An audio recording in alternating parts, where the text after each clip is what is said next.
Welcome back to Motorhome Insiders, and as we said last time, Shane's on annual leave, or he's changed. No, he's definitely not here.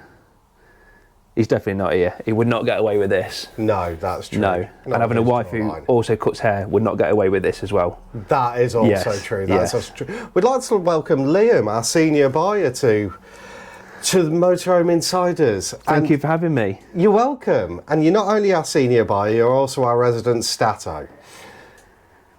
Yeah. You are? Yes. Yeah. You are? Yeah. Yeah, I think I just like things done in a certain way, and I like to know numbers and figures. Yeah, which you all appreciate. I know you do. Oh yeah, we love it. Yeah. We love it. Yeah. So yeah, thank you for having me. It's always fun. You're welcome. Yeah. You're welcome. But the reason why we've got you here is because Shane's not here. Yeah. I know. Yeah, Shane's not here. Yeah, okay. It's really hard to do it via virtual link. Yeah, especially with the time difference. Yeah. Yeah. Are you having fun, Shane? Yeah. Yeah. So I wanted to get Stato in to talk about trends, because we're a quarter of the way through the year now. Yes. But you've been in the business. I mean, we've known each other for nearly 15 years now, if not more. Yes, since I started that job when I was 18. Yeah, more then. No, yes, 16 years. 16 years, yeah. Tough paper round. Yeah. Yeah, it was over the cobbles, wasn't it? And you've always been the numbers guy, as far as I've always known you. You've always been, like you said, wanting to know where you'll go with the flow as long as you know where the flow's going. Yes. It's probably the best way to describe you. Yeah, pretty much spot on. Yeah. And then you came and worked with Shane, and you've known Shane since you're knee-high to a grasshopper, both of you, haven't you? Yes, so. Since year 7, so yeah, over 20 years now. Yeah, so you've really known about the industry and worked within the industry for a while. Yeah. Mainly on Drunken Chats with Shane. Yes. And then when you came into the business as well. Yeah, which was near enough now, 3 years ago. Yeah. I think it was 3 years ago in May. So talk to me about what trends you've seen, firstly in that time frame that you've been with us. Yeah, so there's a few really. As I'm sure you'll all appreciate with everything that's gone on in the last couple of years especially, there's been a lot of changes within the motorhome industry. Lucky for us, we've done well. We've noticed a huge amount of change between people's habits, what they like, what they don't like. And when I first started was 2019, and believe it or not, you could freely go to Europe.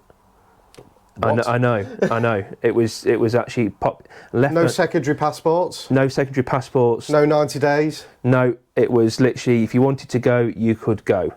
Wow. And we all know people that used to go for the full winter. You know, they go for 3 or 4 months at a time. What Sadly, about drivers, Uncle Albert? Yes. You used to spend almost half the year over in Spain. Yeah. But left-hand drives were popular. Yeah.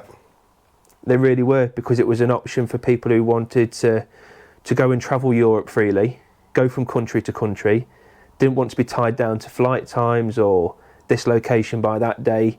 You could just get in, pack your motorhome up, fresh pair of knickers, toothbrush, and off you go. We've all got habits at weekends, mate. Fair enough. But yeah, and that's completely changed. I think the first thing that really changed that was COVID. Yeah. For the obvious reasons that nobody could go anywhere. And there's a couple of other things that will link into that a bit later on as well. But yeah, the left-hand drive market at the minute is just seems to have completely died. Okay. It's difficult because people don't necessarily like driving left-hand drives over here.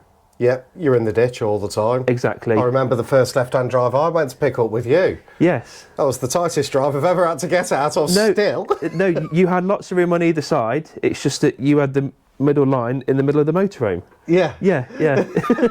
We've all been there. It's everyone got out of my way. Yeah. It was like an 8-metre Heimer, so it was people do move out your way. Yeah. But yeah, we're just not equipped for it over here, and people don't like it. But a couple of years ago, well, just over a couple of years ago, they were popular because people like going into Europe. Yeah. You know, my sister's got a motorhome. They go into Europe, they've got a right-hand drive, but they've always said if they didn't do as many weekend trips in the UK, a left-hand drive would be perfect for them. Yeah. You know, they pick out a different place in Europe every year, Italy, Spain, Switzerland. Left-hand drive's absolutely perfect. And from how I'm seeing it, we get offered an awful lot of left-hand drives, a lot more than we did, sort of. But if you think we were getting offered a lot more left-hand drives, is that because people aren't wanting left-hand drives? Yeah, I think you're probably right there. There's got to be a bit of a balance, hasn't there? Yeah, I think you're probably right there. We get offered it because people are giving up or hanging up the boots. Yeah.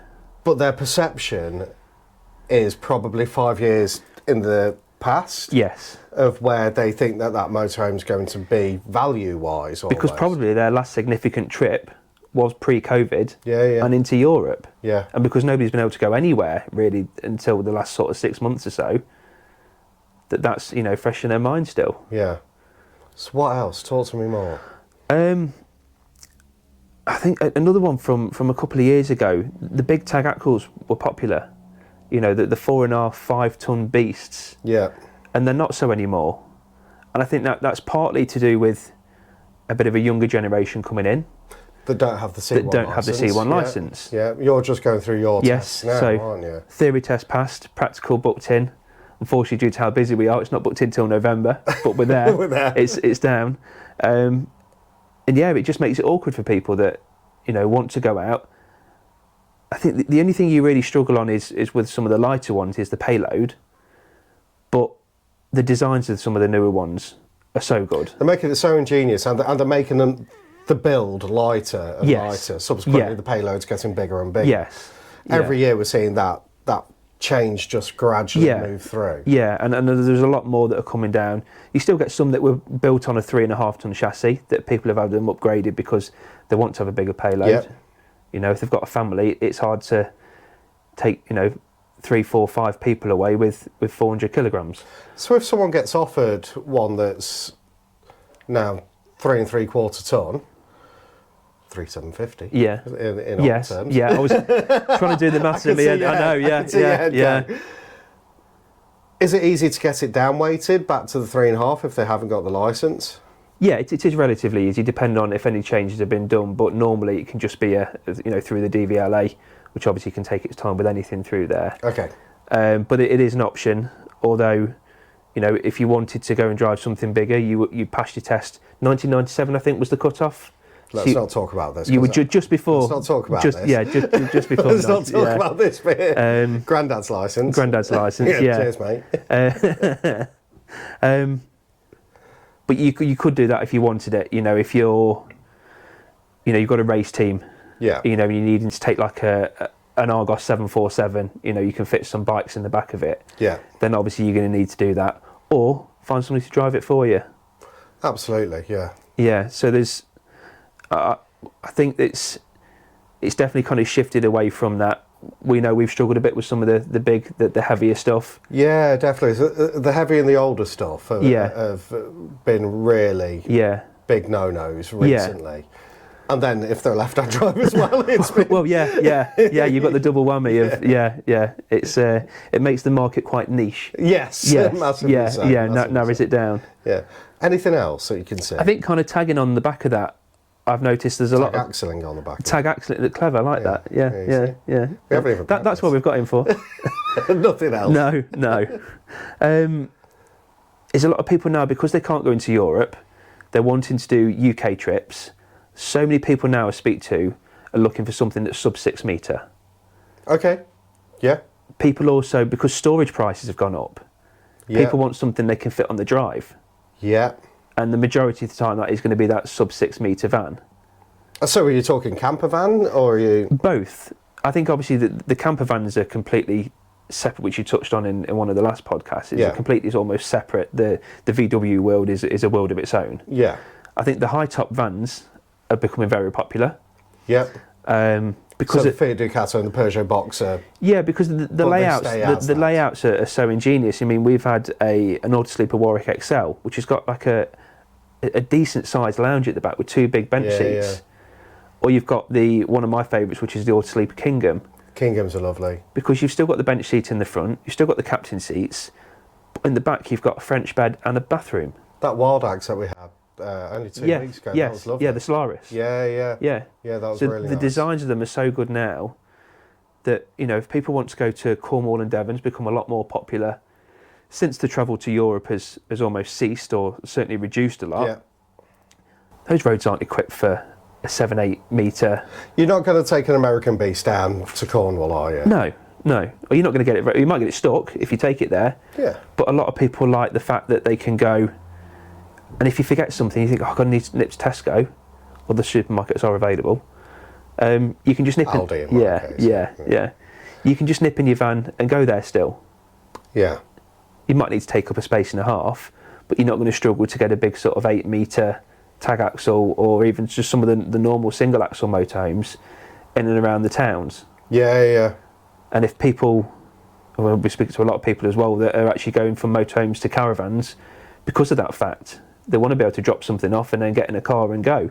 The alternative is a smaller motorhome or a smaller van of some kind. Yeah. But because of the designs are getting so ingenious now, they're great. Because you look at them and you think, well, you can't fit everything in there.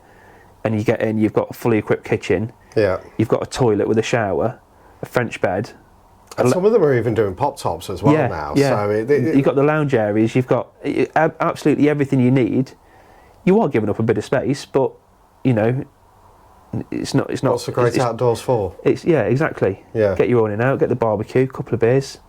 Happy as Larry. There we go. Yeah, Larry's always happy. Yeah, always. Always happy. Anything else trends-wise? So we've got left-hand drive market going down. Yeah. Tag axles, big boys are going down. Yeah. The smaller, lighter, more van conversion-y styles are going up. And even some of the coach-built motorhomes, but that are sort of 6.5 metres, are still popular, and it gives you that little bit more space. I think with the vans, if there's a couple of you going away, you can get away with that. If you've got a young family wanting to go away, I think you're probably looking for more something than coach-built. Yeah, and just you've got somewhere for the kids to be at least. Absolutely, and I definitely feel a shift in the trend of the age group of people that are coming into motorhoming. It is more 30s and 40s coming into motorhoming now with younger families. Yeah. So they're looking for the 4 or 5 berth, and you can, even in a van, you can get a 4 berth with 4 belts. So it's becoming more accessible. And this age range have got the available cash to do it. It's become popular. And COVID has had a huge impact on that because people have had to rethink the way they're doing the holidays. Yeah. And let's be honest, we'd all like a bit of sun, but we all need a bit of a break as well. Absolutely. I mean, you like living like a vampire, especially in the office. You like the blinds down and... Yeah, just let me crack on with my numbers. Yeah. Sit them in the corner, it's lovely. We're all different cogs in the team, and that's mine. Shane just leaves me alone. You do that. Yeah, so... and I think the other one I've come on to, and they all tie in a little bit, is what I've noticed is a lot of motorhomes used to have overcab beds. Yep. And then we went through a stage where they were gone, and they reinvented the wheel, and you got the drop down bed over the lounge. Yep. Just noticed a couple recently where people are going back to the overcab bed, purely for the fact of it's another element of storage. Yeah. Not all motorhomes have got a really big garage at the back. Yeah. So if you're travelling, when we speak to some people that have got a 6 berth that's got an end lounge, and there's only 2 of them go away. Yeah. But we've got the end lounge, you don't really get a garage. Yeah. But if people are going across Europe for 3-4 months, which is what people like to do with that sort of motorhome, that's why the rear lounge is popular. Well, it's only 3 months now. Well, yes, exactly. You've got the bed for storage. Yeah. So I know, we had that beautiful beast, the Swift Dynamic, the 675. Oh wow, what a machine. Yeah, now that is... We're going to put a photo also. I say we. Heather's going to put. Yeah, thank you, Heather. Yeah, thank you, Heather. A photo of this, because I fell in love with that. Now that is a bit of a different beast, but it's almost got the beluga type at the front. Yeah. That it doesn't look like the old style overcab bed, where it's kind of bang, it's there. It looks like an add-on to the van. This just actually fits in really nicely. But it's another option. You know, they could have easily had a low profile, stuck a drop-down bed over the lounge. Yeah. I mean, the motorhome manufacturers, they were all saying they went to the low profile for fuel economy, but when you're only going out 10 times a year in it. Yeah, maybe 3,000 miles a year, probably average we get. Absolutely. Yeah. And for that 3,000 miles, granted, the fuel prices at the moment, you're paying another holiday just to get there. But that's probably another podcast, which I won't be involved in. No. It's numbers. You can come in and do it. I'll leave that to you, Shane. Yeah. But yeah, with the fuel pricing at the moment, but 3,000 miles, fuel economy goes from 28 to 25. Do you know what? Really just kind of touching on that, and we kind of divert off a little bit. You know, I'm a member of various groups on Facebook, and there's been people that have put on there and said, "Where are we going?" Oh, not those groups. No, not those groups. All right. Okay. No, people are saying, you know, what's everyone doing about the fuel prices? Yeah. And you know, the majority, which is great to see, is look, we're here once, we've paid all the money for the motorhome, let's just go and enjoy it. Yeah. You know, it's still, once you've paid for the motorhome, it's still a cheaper alternative than anything else. One life, go and live it. Exactly, which is great to see. Yeah. You know, it is a close-knit community, and it's, you know, the majority of people I've seen are happy just to, you know, to crack on. Yeah. You know, maybe not go as far. Yeah. Well, we're only going up to Ashbourne next week. Yeah, which is what, 45 minutes away? Yeah. But a beautiful place to go. Yeah. So there are options out there. So many attractions around. Exactly, especially with the kids. It's perfect. Absolutely. Anything else? Well, I think another one is like Roller Team have done a good one, for example. So they've got the 746 and the 747, which are very, very similar. The 746, describe that one So first. the 746 has still got the overcab bed. Yep. The 747 is a low profile, which has got the drop down bed. Now, people sometimes like the sleek look of it. Yeah. I think it also depends, you know, if you've got a 6-berth motorhome, there might be 6 if you're going away. Yeah, of course, yeah. Maybe if you want to put a couple of the kids to bed early, you don't want that drop down bed, because then you're effectively losing the lounge area. Yeah. And if you want to sit up late at night, later at night, you can't really have that unless you sort of like that with the bed above you. Yeah. Having the bed over cab is another option. Put a couple of kids up there, and then you've still got the lounge area. So it's just, everything comes down to personal preference. Of course. As with everything with motorhomes. Yeah. You know, a lot of people say they're looking for something different. 9 times out of 10, if I say, well, what you're looking for, they will not say, I'm looking for a Swift Escape, I'm looking for a Burst, I'm looking for a Heimer. It's, I'm looking for a different layout. Yeah. And how many times do we get, I'm selling it only 4 or 5 months down the line. Yeah. Why are you selling it? I need a different layout. If you're, just a quick one, if you're watching this and you're thinking about getting your first motorhome, go and rent 1, rent 2, rent 3. See what works for you and your family.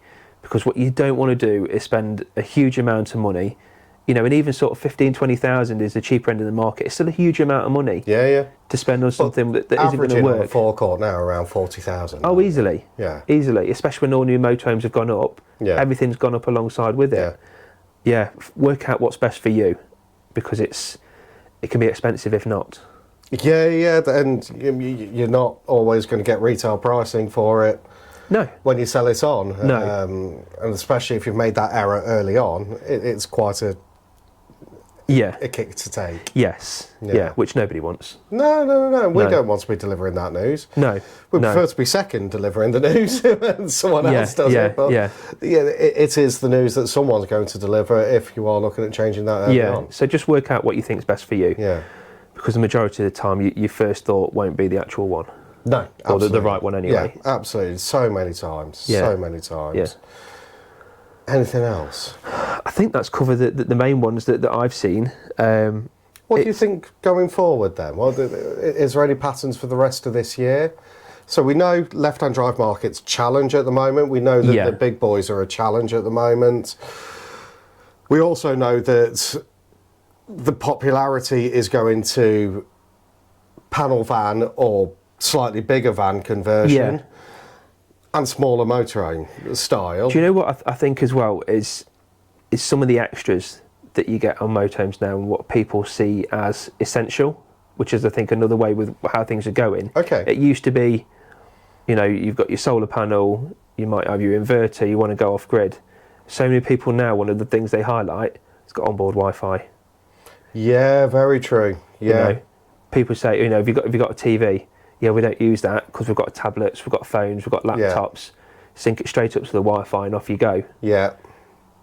I know a lot of people, you know, don't shoot me down for this, will say, you know, you don't go in a motorhome to watch TV. But let's be honest, the weather's not always great. The weather's not always great, and if you've been out all day as well, you want a bit of downtime. Everyone likes to scroll through. Yeah, yeah. You know, and there's so many different ways now of doing that. You know, and people are having that option rather than spend sort of £3,000 on a massive satellite dish. Get Wi-Fi set up. And you've got everything there anyway. Yeah, you've got Prime Videos and your Netflix. Your Sky Go, Netflix, Amazon Prime, everything else that... Other apps are available. Unless you want to sponsor us. You know, that we all spend a fortune on. And I think that's become more popular now. Yeah. Well, people are highlighting it more anyway. Well, absolutely. And there's an ascendancy of festivals as well, more van-based festivals. Yes. People like to show where they are, so they download it onto social media. Well, how many people now have got vlogs? Absolutely. Yeah. Yeah, I know one festival that we're particularly going to, Van Love Festival. He's already inviting all the vloggers and YouTube people there. Guy, I will be catching up with you very shortly. I'm sorry, we've been really busy. Yeah. But he is already getting all that, and you know they've got big names like the Comedy Club and Ministry of Sound. So and that's kicking back into the when we were growing up. Ministry of Sound was huge. Yeah. But it was a massive nightclub. Absolutely. With sticky floors. Absolutely. That was it. And now it's going to be on an airfield base somewhere outside with of York. Muddy floors. Muddy floors. Yeah. Still sticky. Yeah. But people are going to want to celebrate that. And when you do go in the community that you were talking about, people are going to want to celebrate that. And that's where things like the Wi-Fi. So you think a trend is going to be more accessory invention? I think so, yeah. Yeah, I think it's just the way that the world's going now. You know, we've all had to get on board with it. Well, let's hope we all get on board. Yeah. Talking about hope, we haven't gone mad. This is hope. We're going to talk about it after this little advert. I'm Maria Hansen, MBE, and I set up the Me and Dee charity 16 years ago. And who are we? We are memory makers. We're at our lodge in Sherwood Hideaway in Sherwood Forest, and we offer families who are facing short and uncertain futures a week away from all the stress, the pain, everything that goes with somebody being very, very poorly in hospital. It's a place for the whole family to be together, relax. All you can hear here is the bird sound, and we create these memories for families. They also get our lovely Hope elephant memory toy, and we can't do this without you. So, Hope. Yes. Who is she? Talk to me. The beautiful Hope, as you can see, try not to knock her over, is an elephant, because an elephant never forgets. True that. So we here, which you may have seen a couple of things on our social media pages, YouTube videos, we support an amazing charity called Me and Dee, which is set up by Maria Hansen, MBE now. MBE? For me, it's just Auntie Maria. Yeah. Although sometimes I do have to tag on the MBE to the end of it. Yeah, obviously. Do you bow still? Oh, always. Yeah. Yeah, I do with all the family. That's true. That's true, yeah. So it was a charity that was set up in 2006, and it's all about creating memories, normally for very ill or terminally ill children, and it's creating that memories not just for them but for the family as well. Okay. So it started off, there might be a young lad who loved race cars, and they get him to go for a day on a track day. Wow. You know, spend a day with a driver, go round, and some of these kids haven't got long left, have they? No, and it's creating those, it's priceless memories. But one of the key things that Me and Dee like to do is, like a lot of charities, if you don't tick a certain box, then you can't get help. Which Maria herself, with her various illnesses over the years. Yeah, 'cause she's gone through the mill, hasn't she? Sorry, Maria, but you know what I mean. you know, if it isn't a cancer or leukemia, sorry to talk about sad circumstance, but this is why the charity became about. Some illnesses are so niche, you know, that there might only be 2 or 3 people in the country that they know have got it. Wow. That's not going to be on a box. So if you're looking for support for a family, if you can't tick that box, you just can't get the help. So where Me and Dee were completely different is they judge every incoming sort of inquiry or request on its own basis. So it doesn't matter what it is, but then you get the personal touch. And the charity has evolved massively over the last, we're now 16 years. Yeah. I think over 3,000 families they've helped. Wow. And it's not just, you know, for the children, it's the parents. So they've developed from sort of the single day sort of memory making activities.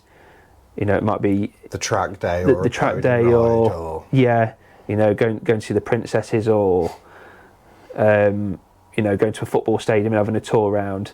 And they'll be, because it's so bespoke, it's almost what they want. You know, they've had people come and say, unfortunately, there's a couple that haven't got long left. They need to get married, and Maria's sorted everything. Wow. You know, the church, the DJ, the horse, the carriage, everything's all been done within a very short time frame. Because by the time anything else has gone through the system, unfortunately, it might be too late. They then developed, and they actually bought they had 2 static caravans. Yeah, I remember. Yeah. And that it kind of moved away from that due to various things with building in around the area. It wasn't the most relaxing, and we actually took a trip to Sherwood Forest, not too far from here. I think we'll ask Heather to put a link to the video showing a bit more detail on that. Absolutely, yeah. But it's so tranquil, it's quaint, it's just beautiful. But you are literally in the forest. Literally, well? the decking at the back, you've got the hot tub, there's nothing else in view apart from the wildlife. And it's amazing. If you've got the kids, you know, they can go and have a play around, get that relaxing time. There's plenty of stuff there for them to do, and when the kids are asleep, it's nice for the adults to actually get a bit of relaxing time as well, because it's hard on the whole family. You know, no matter who it is that's got the illness in the family, it might be one of the adults, one of the parents that's got it, and the kids deserve a bit of a breakaway because they don't ordinarily get it. Yeah. So there's various ways of how people can support Me and Dee. One of the huge ones is Miles for Smiles, which we learnt about Wicked, at they're doing another big walk. Again, sorry Heather, but if you can put another link on for them, the work they do is just phenomenal. I think they're doing sort of a walk between 30 or 40 football stadiums, but I think it's 40, yeah. Hundreds of miles again. We sponsor them as a company. Yeah. We do everything that we can for Me and Dee, don't we? Because not only is it family relevant for you, we've got families as well, and my goosebumps go up every time I hear some of the stories. Particularly got very good friends with a little girl called Charlie at the last. But it's the smiles on the faces, which is absolutely priceless. Absolutely, and what Me and Dee does is give more of those smiles, which is, you know, it's priceless for the families. So where does Hope come in? Hope comes in, the beautiful Hope. I'm going to hold it for a second because show it. So you can donate a Hope. So everybody that goes to the lodge will get a gift box essentially. Yeah. And one of those items is Hope. Now, when they first created Hope, there is a zip here. So you've got some cards to leave memories on, but you've also got a voice recorder, a heart, which I love, and everybody gets these to keep. You know, and it's only the families of the only kids. The families. Only when they can. You can't buy these. We're very honoured to be able to have one, but it's something for the families to keep and have those memories forever. Yeah. You know, they've got the little memory cards. You've got the voice notes. Even if it's just, you know, spoke to Maria, some of it's just the kids laughing. Yeah. And that's something that they'll never forget. And you can donate a Hope.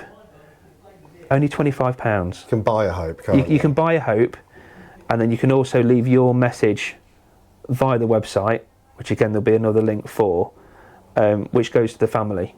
Wow. so you can help kind of create those memories. So for £25, £25.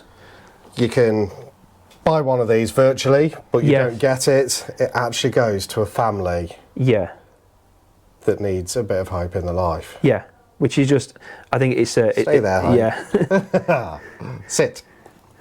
So yeah, it's just a great way of doing it. I mean, there's various ways you can help out with a charity, whether it's corporate sponsorship, which is the only guaranteed income.